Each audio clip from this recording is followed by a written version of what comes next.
باللہ من الشیطان الرجیم بسم اللہ الرحمن الرحیم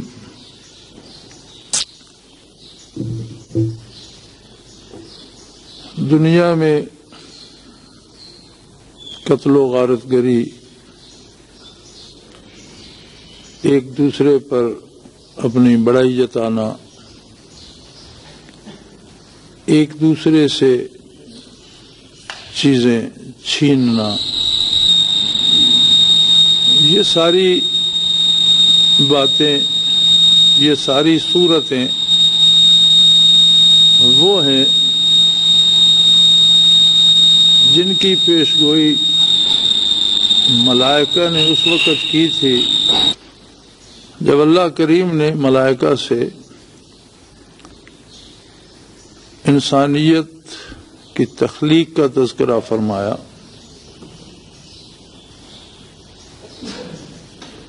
اور جب فرشتوں سے فرمایا انی جاعل فی الارض خلیفہ، قالوا وتجعل فیہا من یفسد فیہا ویسفک الدماء، تو انہوں نے اس کی بار الہ، زمین پر اگر کوئی اور مخلوق ہوگی تو وہ فساد کرے گی، قتل و غارت گری کرے گی۔ جہاں تک تسبیح و تحمید کا تعلق ہے تو وہ تو ہر آن ہم آپ کی تسبیح و تقدیس بیان کر رہے ہیں۔ نحن نسبح بحمدک ونقدس لک، تو ارشاد ہوا انی عالم ما لا تعلمون، میں جانتا ہوں جو باتیں تم نہیں جانتے۔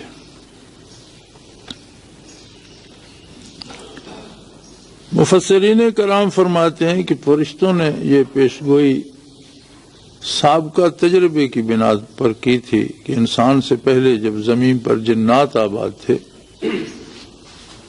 تو یہی ہوتا تھا کہ وہ فساد کرتے تھے، قتل و غارت گری کرتے تھے، اور پھر آسمان سے فرشتے بھیجے جاتے جو ان کی اصلاح کرتے، ظالموں کو مارتے، سزا دیتے۔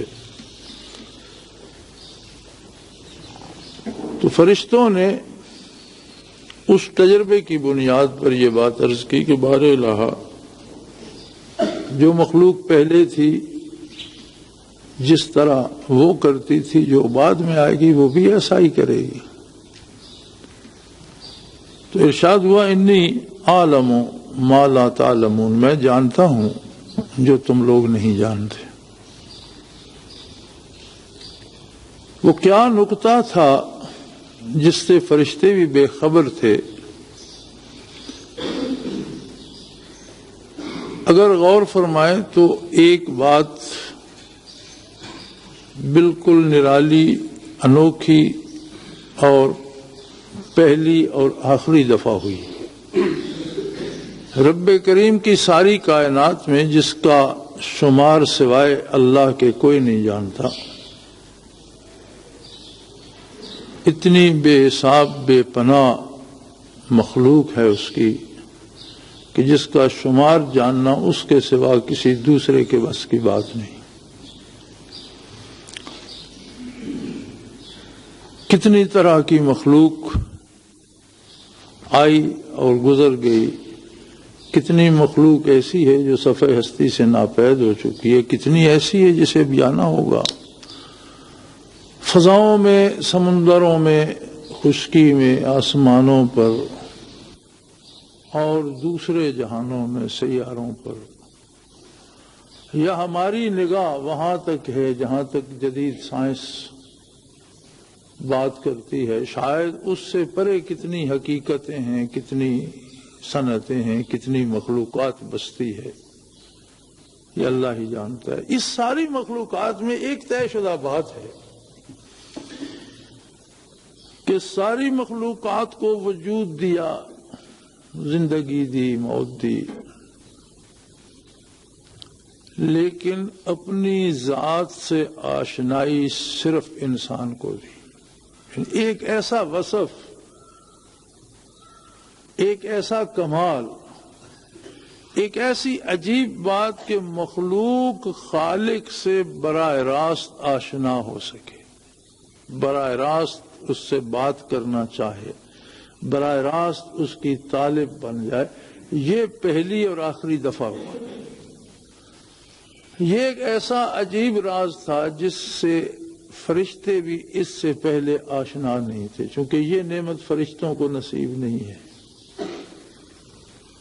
کسی فرشتے میں بھی یہ جرت پیدا نہیں ہو سکتی کہ وہ محبت الہی کا دعویٰ کر بیٹھے، وہ عشق الہی کا دعویٰ کر بیٹھے، وہ اللہ سے بات کرنے کی آرزو کر بیٹھے، وہ اللہ کا طالب بن بیٹھے۔ نہیں، بڑے سے بڑا کمال جس مخلوق میں ہے وہ صرف یہ ہے کہ وہ حکم کی اطاعت کر لے۔ حاکم کی طرف دیکھنے کی جرت مخلوق میں نہیں۔ زمینوں آسمانوں میں کوئی مخلوق ایسی نہ تھی جو آشنائی کا دعویٰ کرتی، اطاعت کے دعوے دار تھے، سارے فرما بردار تھے، ان کے مقابلے میں نافرمان ہوں گے۔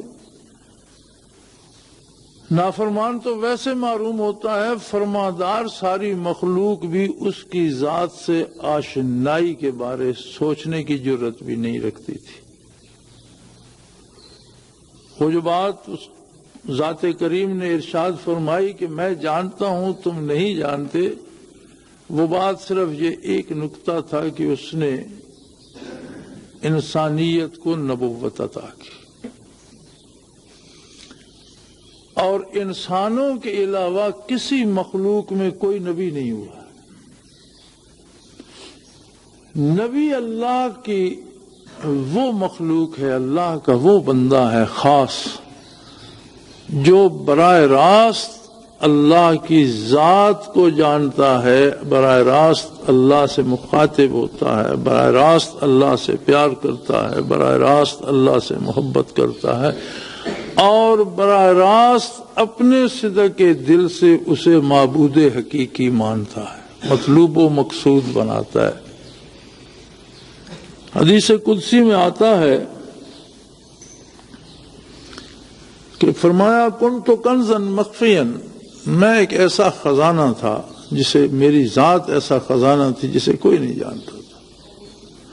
فأحببت ان اعرف، تو میں نے چاہا کہ کوئی تو میرا جاننے والا بھی ہونا چاہیے۔ جتنی مخلوق ہے وہ میری محتاج ہے، محکوم ہے، اس کی مجبوری ہے کہ وہ میری بات مانے۔ میں رکھوں تو وہ ہے، میں نہ رکھوں تو وہ نہیں ہے، میں پیدا کروں تو وہ ہے، میں پیدا نہ کروں تو اس کا وجود نہیں ہے، میں زندگی لے لوں تو وہ نہیں ہے، میں چاہوں تو اسے وجود بخشوں، چاہوں تو عدم میں بھیج دوں۔ لیکن یہ سارے دستے قدرت کے کھلونے تو ہیں، قادر مطلق کی طرف آنکھ اٹھا کر دیکھنے کی جرات نہیں رکھتے۔ کوئی ایسا بھی ہونا چاہیے جو مجھ سے باتیں کرے، جو مجھے چاہے، جس میں میری طلب ہو، جو کبھی مجھ سے شکوے کرے، کبھی مجھ سے گزارشات کرے، جس کے ساتھ کوئی میرا تعلق بنے، رشتہ بنے۔ فأحببت ان اعرف، میں نے یہ بات پسند فرمائی کہ کوئی میری ذات کو جاننے والا بھی۔ فخلقت الخلق، تو میں نے یہ مخلوق پیدا کر دی۔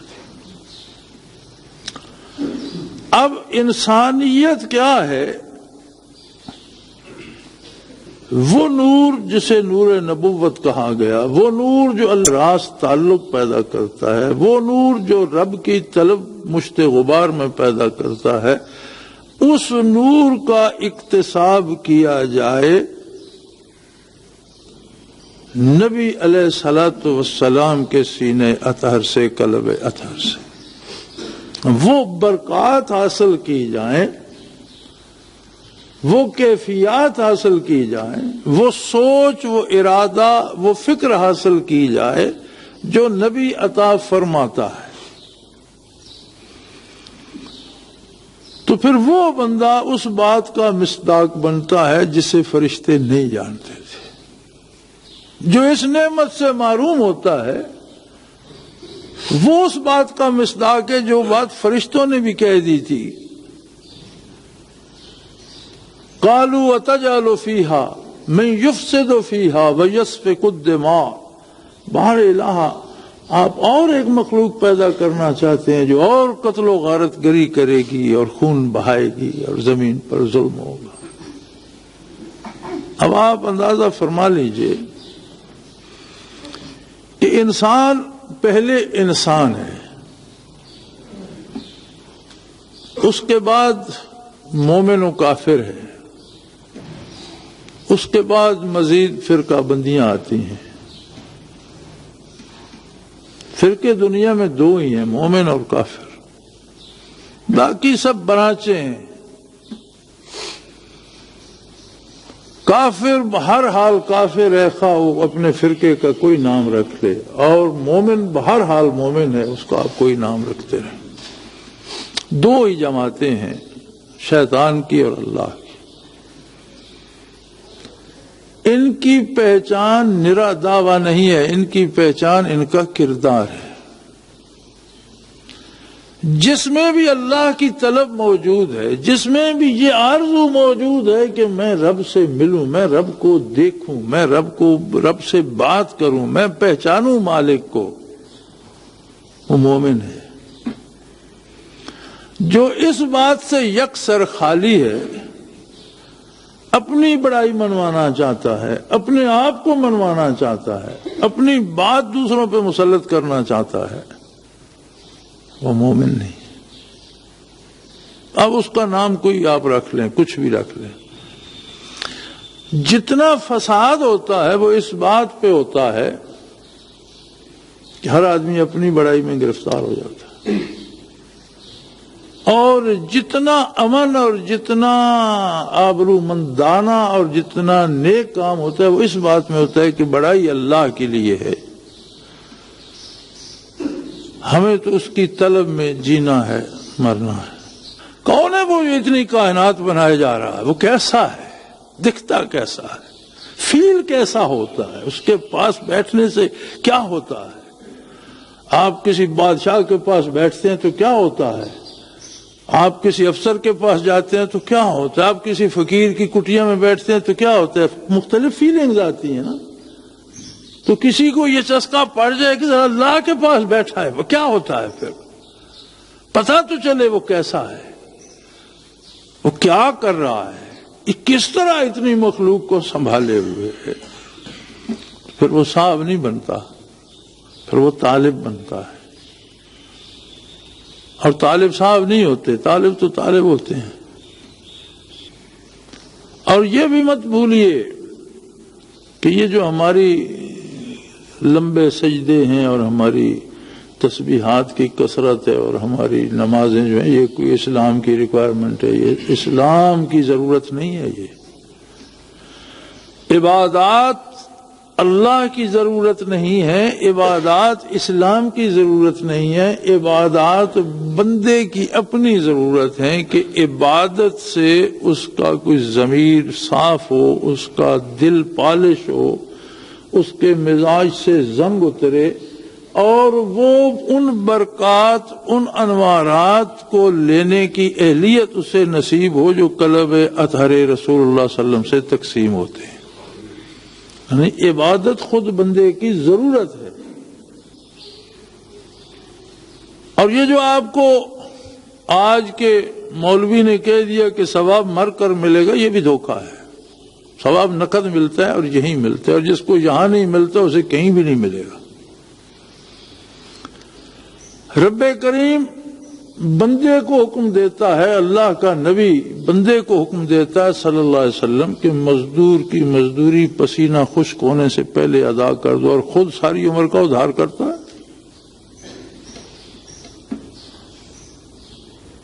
یہ فلسفہ ہی صحیح نہیں ہے۔ ہر نیکی کا اجر اسی وقت نقد دے دیتا ہے بشرطے کہ وہ نیکی ہو، اور وہ اسے قبول بھی فرمائے۔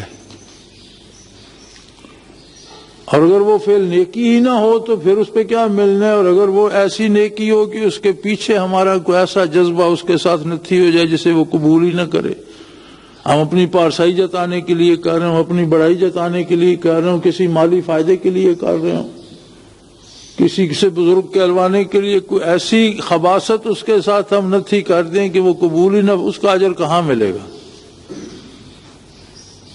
ورنہ ہر نیکی کا نقد معاوضہ ملتا ہے. جیسے قرآن نے بتا دیا ان الصلاۃ تنہی عن الفحشاء والمنکر، نماز کا، صلاۃ کا نقد معاوضہ یہ ہے کہ بے حیائی اور برائی سے روک دیتی ہے. یہ نقد معاوضہ ہے، یہی ثواب ہے.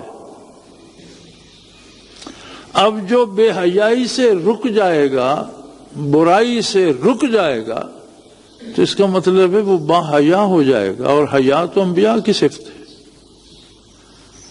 اس کا مطلب ہے وہ گناہ سے نکل کر پاکی کی طرف چلا جائے گا، اور پاک اور با حیا لوگوں کو تو تجلیات باری نصیب ہوتی ہیں، جمال باری نصیب ہوتا ہے، اسے تو اس کے الہی محبت الہی، طلب الہی نصیب ہوگی. اور اگر یہ نہیں ہے تو پھر یا تو ہم عبادت کر ہی نہیں رہے، چونکہ عبادت کے لیے دو قاعدے ہیں. ایک وہ کام کیا جائے جس کے کرنے کا اللہ نے حکم دیا، اپنی طرف سے ایجاد کر کے کیا ہے تو عبادت نہیں ہے. عبادت کمال اطاعت کا نام. اس طریقے سے کیا جائے جس طریقے سے اللہ کے رسول نے کرنا سکھایا ہے، اللہ کے حکم کے مطابق ہو اور نبی علیہ الصلوۃ والسلام کے طریقے کے مطابق ہو. ان دو باتوں میں سے کوئی بات بھی اس سے فوت ہو جائے تو وہ عبادت نہیں رہتی. پھر اس کے ساتھ بندے کا یقین، ایمان اور خلوص ہو. کھری ہوگی چیز تو وہ کریم ہے، ضرور قبول فرمائے گا. اگرچہ بندے کی حیثیت کیا ہے، ہمیں تو اپنی نمازوں پہ بڑا فخر ہوتا ہے نا، لیکن ہم نے کبھی اہل اللہ کے حالات پڑھے ہیں کہ اللہ کے بندے عبادت کس خلوص سے، کس خشوع و خضوع سے، کس طریقے سے کرتے ہیں؟ کبھی ہم نے صحابہ کرام کو دیکھا، کبھی پڑھا، کبھی سمجھنے کی کوشش کی. جس بارگاہ میں قیام میں کھڑے کھڑے محمد الرسول اللہ کی قدوم مبارک متورم ہو جائیں، اشقائے مبارک ریش مبارک کو بھگو کر ٹپک کر سینے اطہر کو تر کر دے، جس میں نبی علیہ الصلوۃ والسلام کے اتنے طویل سجدے شامل ہوں کہ حضرت عائشہ صدیقہ رضی اللہ عنہا فرماتی ہیں کہ ہمیں خیال گزرتا تھا کہ حضور شاید اسی ایک سجدے میں رات گزار دیں گے. میری آپ کی نمازوں کی وہاں حیثیت کیا؟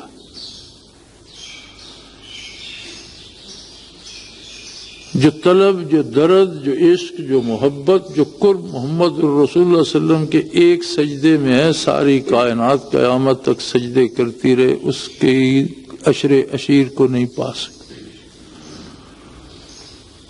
جہاں فرشتے سجدے کرنے سے لرزتے ہوں، جہاں انبیاء سجدے کر کے استغفار پڑھتے ہوں،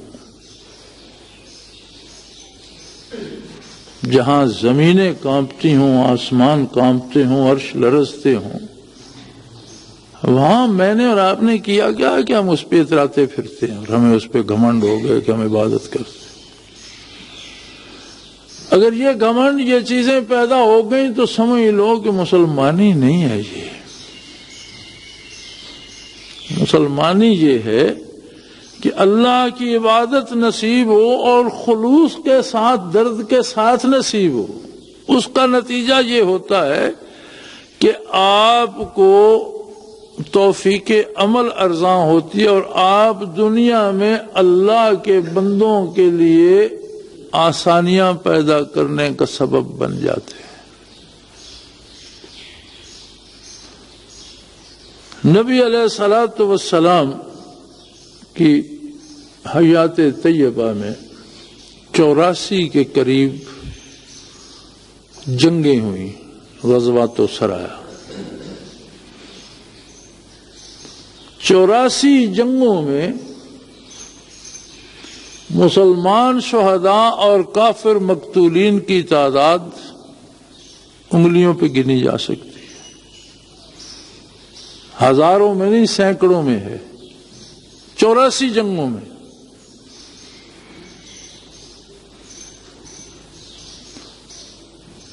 کافر کے ساتھ جنگ نہیں جہاد ہوتا تھا، اور کافروں کو قتل کرنے کے لیے نہیں ہوتا تھا، ان کو بھی برائی سے بچانے کے لیے ہوتا۔ حضرت علی کرم اللہ وجہ الکریم کو ایک جہاد پہ بھیجتے ہوئے نبی کریم صلی اللہ علیہ وسلم نے ارشاد فرمایا کہ علی ایک بات یاد رکھنا، 1000 کافر کو بحالت کفر قتل کر دینے سے ایک کافر کو مسلمان بنا دینا اللہ کو زیادہ محبوب ہے۔ آپ فرماتے تھے میں اللہ کے بندوں کو اللہ کے غضب سے بچانے کے لیے آیا ہوں، لوگوں کو جہنم میں پھینکنے کے لیے نہیں۔ آپ نے فرمایا میری مثال ایسی ہے، ایک حدیث کا ترجمہ ہے، میری مثال ایسی ہے جیسے کسی نے جنگل میں آگ جلائی ہو اور بے شمار طرح کی مکڑ مکھیاں اس میں، وہ پروانے اس میں دھڑا دھڑ گرنا چاہتے ہیں، اور کوئی شخص بے تحاشا پکڑ پکڑ کر انہیں آگ سے بچا رہا اور دور لے جا رہا۔ وہ لوگ جو بے تحاشا جہنم کی طرف لپکتے ہیں، میں محنت کرتا ہوں کہ وہ جہنم سے بچ جائیں۔ یعنی اسلام کیا ہے؟ دوسروں کے لیے، نوع انسانی کے لیے ان کے حقوق، ان کے تحفظ، ان کی جان کی حفاظت، ان کے مال کے تحفظ، ان کی آبرو کی تحفظ کی فکر کرنا، دوسروں کی بات کرنا، دوسروں کی بہتری چاہنا، یہ تو اسلام ہے، اور یہی نبی علیہ الصلوۃ والسلام نے سکھایا ہے۔ اور عبادت کرنے کا ثواب یہ ہے کہ یہ توفیق نصیب ہو جاتی ہے تو جو دوسروں کے لیے باعث ایذا بن جائے، جو ہر گھر میں صف ماتم بچھا دے، جو دوسروں کا مال چھیننا جائز قرار دے، جو دوسروں کا خون جائز قرار دے، جو قتل و غارت گری کا درس دے، یہ اسلام ہے، یہ اسلام نہیں ہے۔ جہاں تھوڑی سی انانیت آ جائے، تھوڑی سی بڑائی آ جائے، وہاں اتنی خرابیاں پیدا ہوتی ہیں۔ جہاں ہو ہی بڑائی اور بڑائی، اور یہ سوچنا کہ میرے جیسا کوئی دوسرا نہیں ہے، میں بڑا با کمال ہوں، یہی شیطنت ہے۔ شیطان صرف اتنی سی فکر ہے، اس فکر کا نام شیطان ہے۔ عبادت جتنی شیطان نے کی شاید مخلوق میں سے کسی نے کی ہو۔ جنات میں سے تھا، اتنی محنت کی، اتنا مجاہدہ کیا کہ معلم الملکوت بنا، فرشتوں کا بھی استاد۔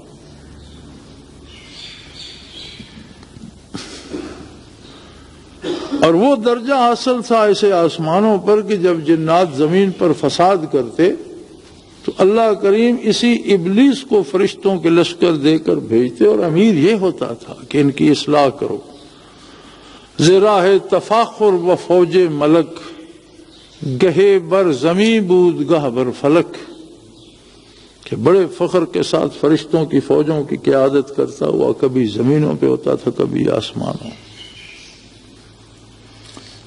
پھر ہوا کیا؟ شیطنت کیا در آئی؟ شیطنت یہ تھی کہ جب آدم علیہ السلام کی تخلیق کا وقت آیا تو اس نے کہا انا خیر منہ، اس سے تو میں بہتر ہوں۔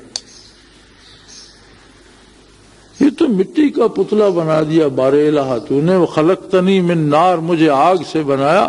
مٹی تو ایک کمزور چیز ہے، ہر کوئی اسے رونتا ہے، اس پر لوگ پیشاب کرتے ہیں، اس پر مردار پھینک دیتے ہیں، اس میں جھیلیں بن جاتی ہیں، اس میں گندے کڑوے پانی ہے، اس میں آتش فشاں ہے، اس پر پہاڑ ہیں، جنگلات ہیں، جانور پھرتے ہیں۔ اور آگ تو صاف ستھری چیز ہے، اور ایک طاقت کا نام ہے آگ، جو سامنے آئے اسے تباہ کر دے، جلا دے، کوئی اس کا مقابل نہیں ہے۔ میں آگ سے پیدا ہوا ہوں، یہ مٹی کا پتلا آپ نے بنا۔ انا خیر منہ خلقتنی من نار و خلقتہ من طین، اس سے میں بہتر ہوں، میں اس سے اعلیٰ ہوں۔ یہی شیطنت ہے۔ آپ خود سوچئے زمین پہ جتنا فساد ہوتا ہے، کیا دوسرے سے اپنی بڑائی منوانے کے لیے نہیں ہوتا؟ ابلیس میں اگر یہ بات آئی لمحے بھر کو تو وہ شیطان ہو گیا، اور ہم اس پہ عمر بسر کر دیں اور ہم مسلمان رہیں گے؟ یہ تو پتہ تب چلے گا جب آنکھ بند ہوگی۔ اس بات کا اندازہ تو قبر میں ہوگا، اس بات کا اندازہ تو روز حشر ہوگا کہ مسلمان کسے کہتے ہیں اور کون مسلمان ہے، اور اللہ نے یہ ساری مخلوق کن لوگوں کے لیے بنائی تھی، کن کو پیدا کرنا چاہتا تھا، اور ساتھ میں اتنے پیدا ہو گئے۔ وہ جن کے بارے اس نے فرمایا تھا انی عالم ما لا تعلمون، فرشتوں سے بھی کہا تھا کہ تم ان باتوں کو نہیں سمجھ سکتے، تمہارے میں وہ نہ وہ جذبات ہیں، نہ وہ فکر ہے، نہ وہ دماغ ہے، نہ وہ گرمی سردی ہے، نہ تم محبت سے آشنا ہو، نہ تمہیں دشمنی کی خبر ہے۔ تم تو روبوٹ ہو، میں نے بنا دیا اور جس پہ فکس کر دیا تم وہ کیے جا رہے ہو۔ مجھے تو اس مخلوق میں تو وہ مخلوق پیدا کرنے جا رہا ہوں جو اپنی پسند سے فیصلے کرے گی، اور مزہ اس وقت آئے گا کہ جب اپنا آپ ہار جائے گی لیکن میری بات نہیں ہارے گی۔ تمہارا کیا، تم تو روبوٹ ہو، تمہیں کیا پتا کہ درد کیا ہوتا ہے، تمہیں کیا پتا کہ ہجر میں بھی دکھ ہوتا ہے، تمہیں کیا پتا کہ وصال میں بھی لذت ہوتی ہے، تم تو خوشی سے بھی بے خبر ہو، غمی سے بھی آشنا نہیں، تمہیں صحت کی لذت کا احساس نہیں ہے، بیماری کے دکھ کی خبر نہیں ہے، تمہارا نہ کوئی اپنا ہے نہ کوئی بیگانہ۔ تم ان باتوں انی عالم ہو، یہ سب رموز میں جانتا ہوں، ما لا تعلمون، یہ تم نہیں جانتے، تمہیں وہ چیزیں میں نے دی نہیں ہیں، تمہیں وہ باتیں بتائی نہیں ہیں، تم کیسے جان سکتے ہو؟ میں تو ایک جیتا جاگتا سوچنے سمجھنے والا، ہنسنے رونے والا، دوستی دشمنی کرنے والا، اپنے بیگانے بنانے والا، بیگانے اپنے جاننے والا، اس کا ادراک رکھنے والا، میں تو وہ مخلوق پیدا کرنا چاہتا ہوں جس میں قوت فیصلہ ہو، بھلے برے کی تمیز ہو، پھر وہ مجھے دیکھے، وہ میرے قریب آئے، اسے مجھ سے پیار ہو جائے، محبت ہو جائے، پھر وہ مجھے چھوڑ نہ سکے، اٹھ نہ سکے، جا نہ سکے، اسے بھوک ستائے تو بھی میرے در پہ رہے، سلطنت مل جائے تو بھی میرے دروازے سے نہ اٹھے، اسے زندگی مل جائے تو بھی میرے لیے جیے، اسے گردن کٹانی پڑے تو میرے نام پہ کٹا دے، سمجھوتے نہ کرے، خواہشات کا اسیر نہ ہو۔ وہ بدر میں ہو یا احد میں، وہ قادسیہ میں ہو یا کربلا میں، پتہ چلتا رہے کہ یہ بندہ کیا چاہتا ہے، یہ کس سمت جانا چاہتا ہے، اس کی آرزو کیا ہے، جو خریدی نہ جا سکے، جسے کوئی دبدبہ کوئی روب ختم نہ کر سکے، ان کے لیے بنا رہا۔ اور یہ باقی جو مخلوق فالتو ہے، شیطان نے کہا بار الہ مجھے تو نے رد تو کر دیا، لیکن میں تیرے ان بندوں کو ایسا گھیروں گا کہ آگے سے، پیچھے سے، دائیں سے، بائیں سے، ہر طرف سے میں انہیں گھیر لوں گا، یہ میری بات مانیں گے، آپ کی بات یہ نہیں مانیں گے۔ فرمایا میں نے جہنم پہلے سے بنا دی ہے، بندے بعد میں بنا رہا ہوں، جو تیرے ساتھ تیری بات مانیں گے انہیں بھی اور تجھے بھی میں نے تمہارے رہنے کی جگہ بنا دی ہے، جہنم میں ڈالوں گا، لیکن میری بات بھی سن لے، ان عبادی لیس لک علیہم من سلطان، جو میرے ہو جائیں گے ان پر تیرا بس نہیں چلے، تو بھی سن لے، میں تجھے نہیں روکوں گا، میں تجھے زندگی دوں گا، مہلت دوں گا، جا تو جب تک قیامت قائم نہیں ہوتی تب تک دنیا میں رہے، زندہ رہے، تو تیری اولاد، تیرے ماننے والے سارے مل کر زور لگا لو، ان عبادی، یہ یقینی بات ہے جو میرے ہو جائیں گے، لیس لک علیہم من سلطان، تیرا ان پر بس نہیں چلے گا۔ یہ جو عبادی والے لوگ ہیں ان کے لیے دنیا بنی، ان کے لیے آخرت بنی. باقی تو اگر جانتے ہوتے تو اے کاش پیدا ہی نہ کیے گئے ہوتے. پیدا ہو کر دنیا میں رہ کر جہنم میں جانا اتنا آسان نہیں. جہنم کے بارے سوچنا دشوار ہے.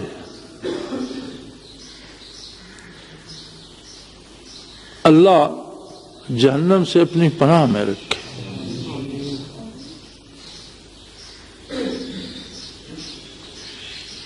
سو میرے بھائی،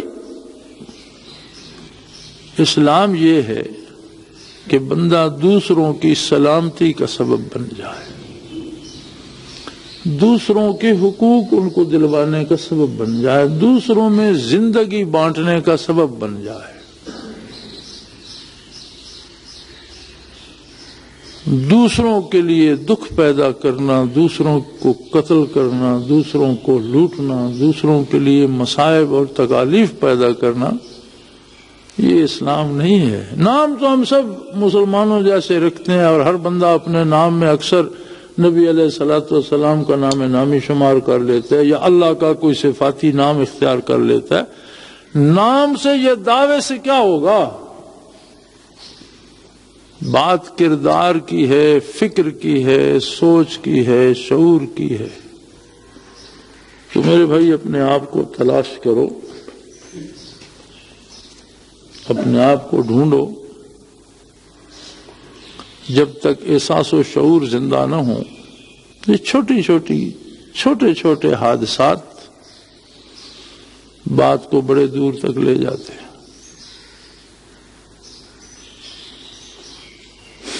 ایک ذرا سی بات پر برسوں کے یارانے گئے،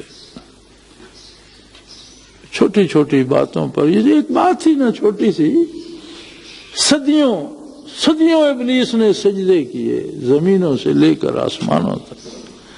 ایک جملہ اگر کہہ ہی دیا کہ میں اس سے بہتر ہوں تو 100 برس اس نے سجدے کیے.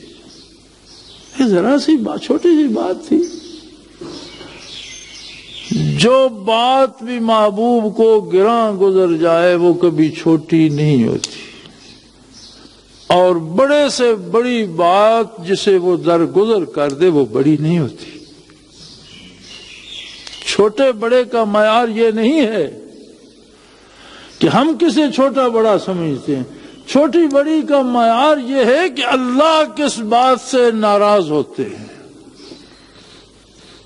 اور سب سے بڑی بات جو اللہ کو ناپسند ہے وہ یہ ہے کہ اس کی مخلوق کے لیے مشکلات پیدا کی جائیں. ان بطش ربک لشدید، وہ جب پکڑتا ہے تو اس کی گرفت بڑی سخت ہوتی ہے. بڑے بڑوں کی چیخیں نکال، یہ تو کیا ہے، وہ تو فرعون کی باں نکل گئی تھی، ان کی تو حیثیت کیا ہے. جب 2 غوطے آئے نا سمندر کے کھردرے پانی میں، کڑوے پانی میں، کھاری پانی میں، 2 دفعہ پھیپھڑوں تک اور دماغ تک جب چڑھا تو اوپر ابھرا تو کہیں نہیں آمنت برب موسیٰ و ہارون، میں موسیٰ اور ہارون والے خدا کو مانتا ہوں. اللہ پاک نے فرمایا الان ہن مننا بھی تو، آج مانتے ہو تم، وقت کنت من الکافرین. جب ماننے کا وقت تھا انکار کرتے رہے، آج مانتے ہو، آج تم مانتے ہو، آج میں نہیں مانتا. آج تم تو مانتے ہو لیکن میں نہیں مانتا آج تمہاری بات. اور فرمایا صرف یہ نہیں کہ تم غرق ہوگے، میں تمہیں غرق بھی کروں گا اور میں تمہیں نکال کر قیامت تک کے لیے مخلوق کے لیے نشانی کے طور پر رکھ دوں گا کہ فرعونوں کا انجام یہ ہوتا ہے. ابھی تک قاہرہ کے عجائب گھر میں پڑا ہوا ہے مردود. لیکن حیرت کی بات یہ ہے کہ اس کے باوجود لوگوں کو فرعون بننے میں مزہ آتا ہے. اس طرف کیوں نہیں آتے؟ شاید اس لیے کہ نہ انہوں نے دل کی آنکھیں خریدی، نہ انہوں نے دل روشن کیے، نہ انہوں نے دیوار کے پیچھے جھانکنے کی جرت کی. نہ انہوں نے اللہ کو پہچاننے کا تکلف کیا، یہ نبی علیہ الصلوۃ والسلام کو ہی نہ پہچان سکے۔ فما ینظرون الیک وہم لا یبصرون، میرے حبیب یہ مکے کے کافر جو ہیں آپ کی طرف نگاہیں تو گھماتے ہیں، نظریں تو ڈالتے ہیں، ینظرون الیک، آپ پر نگاہیں ڈالتے ہیں، وہم لا یبصرون، آپ کو نہیں دیکھ سکتے۔ انہیں ایک مکے کا قریشی نظر آتا ہے، اپنا بھائی بھتیجا نظر آتا ہے، انہیں وہ بات جو آپ میں ہے، وہ درد جو میں نے آپ کے قلب اطہر میں ڈالا ہے، وہ نور نبوت جس سے آپ سرفراز ہیں، وہ قرب الہی جس پر آپ فائز ہیں، وہ ختم رسالت جو آپ کا منصب جلیلہ ہے، وہ ان بدبختوں کو نظر ہی نہیں آتا۔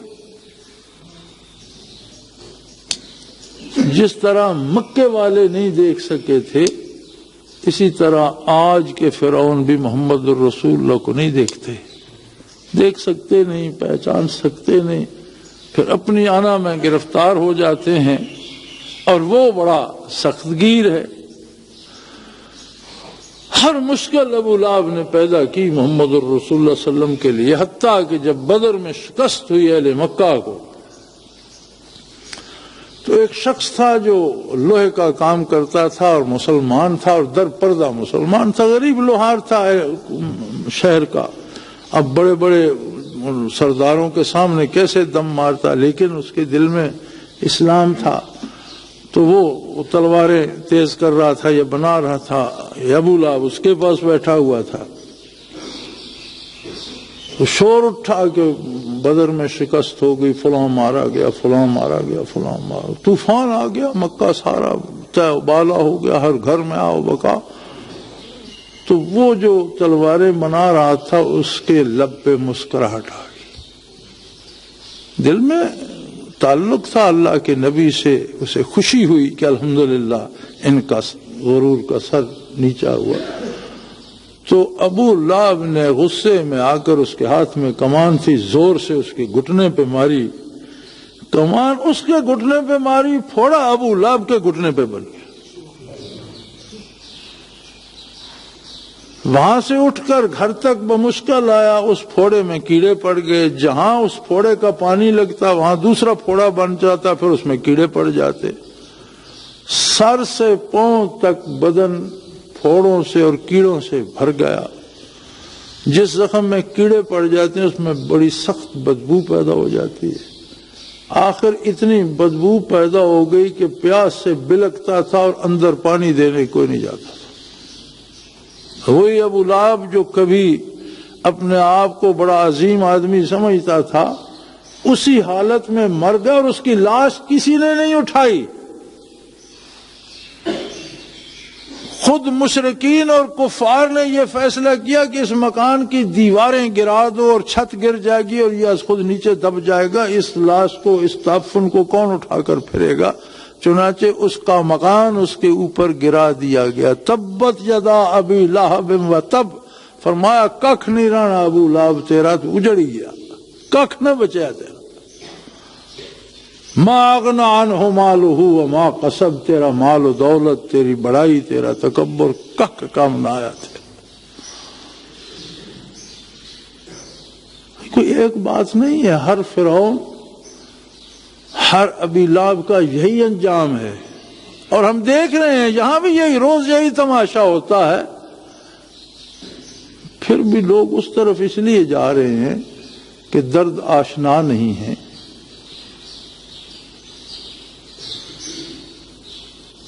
طلب نہیں ہے، عشق نہیں ہے، محبت نہیں ہے، اپنے آپ کو بڑا بنانا چاہتے ہیں، اپنے آپ ہی کو بڑا شیطان نے بنانا چاہا، اپنے آپ اپنی خود ستائی میں گرفتار ابو لہب کا یہ حشر ہوا، اپنی بڑائی میں گرفتار فرعون کا یہ حشر ہوا۔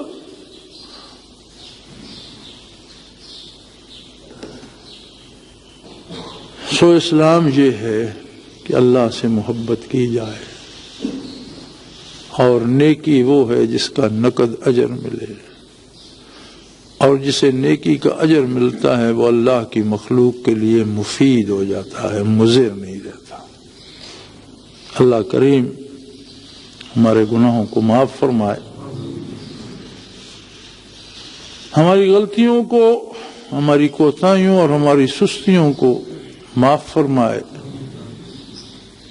اور ہمیں توفیق دے کہ ہم اس کے طلب کی آرزو کر سکیں، اس کے پاس بیٹھ سکیں، اس سے باتیں کرنا چاہیں، اسے دیکھنا چاہیں، اس سے ملنا چاہیں۔ اگر یہ طلب پیدا ہو جائے تو اللہ کا طالب اللہ کی مخلوق کے لیے بھی باعث رحمت بن جاتا ہے۔ آخر دعوانا الحمدللہ۔